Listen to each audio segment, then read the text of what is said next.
బాగి, నిర్మల, సదాశివం మనోహర్ని తీసుకుని గుడికి వస్తుంది. ఇక ఇంతలో పంతులు గారు తాళిబొట్టును చేతిలో పట్టుకొని చిత్ర కోసం వెతుకుతూ ఉంటాడు.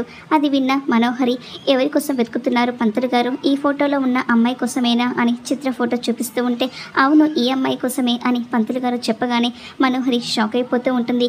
ఇది ఇంకా ఆ వినోద్ని పెళ్లి చేసుకోలేదా? ఇప్పుడు బాగి వాళ్ళు కూడా ఇక్కడికే వచ్చారు, ఏమవుతుందో ఏంటో అని టెన్షన్ పడిపోతూ ఉంటుంది. బాగి మనోహరి పంతులు గారితో మాట్లాడుతున్న మాటలన్నీ విని షాక్ అయిపోతూ ఉంటుంది.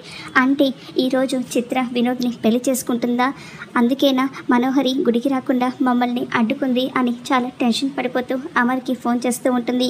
ఇక వెంటనే, ఏవండి, చిత్ర వినోద్ని గుళ్ళో పెళ్లి చేసుకోవడానికి ప్లాన్ చేసింది అని చెప్పగానే, అవును నాకు కూడా ఇప్పుడే తెలిసింది అని అమర్ అంటూ ఉంటాడు. చిత్రను దత్తత తీసుకున్న తల్లిదండ్రులను తీసుకుని అక్కడికి వస్తున్నాను, నువ్వు ఎలాగోలా ఆ పెళ్లి జరగకుండా చూడు అని అమర్ బాగికి చెప్తూ ఉంటాడు.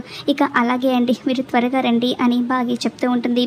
ఇక ఆ తర్వాత చిత్ర వినోద్ ప్రదక్షిణలు చేస్తూ, ఏదో చెప్పాలన్నావు కదా ఏంటి అని వినోద్ అడుగుతూ ఉంటే, అది చెప్తాను అని చిత్ర అంటూ ఉంటుంది. ఇంతలో మనోహరి చిత్రను పక్కకు లాగుతూ ఉంటుంది. నీకేమైనా పిచ్చా, ఇంకా పెళ్లి చేసుకోలేదేంటి అని మనోహరి అంటూ ఉంటుంది.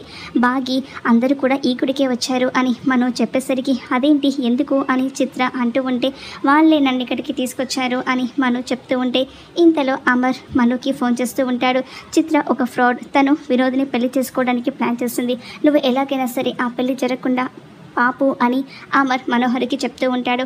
ఆ మాటలన్నీ విని చిత్ర షాక్ అయిపోతూ, ఎలాగైనా సరే నేను వినోద్ని పెళ్లి చేసుకొని తీరుతాను అని ఇక వినోద్ని తీసుకుని పక్కకు వెళ్ళిపోతూ ఉంటుంది. ఇక బాగి మనోహరికి వార్నింగ్ ఇస్తూ ఉంటుంది.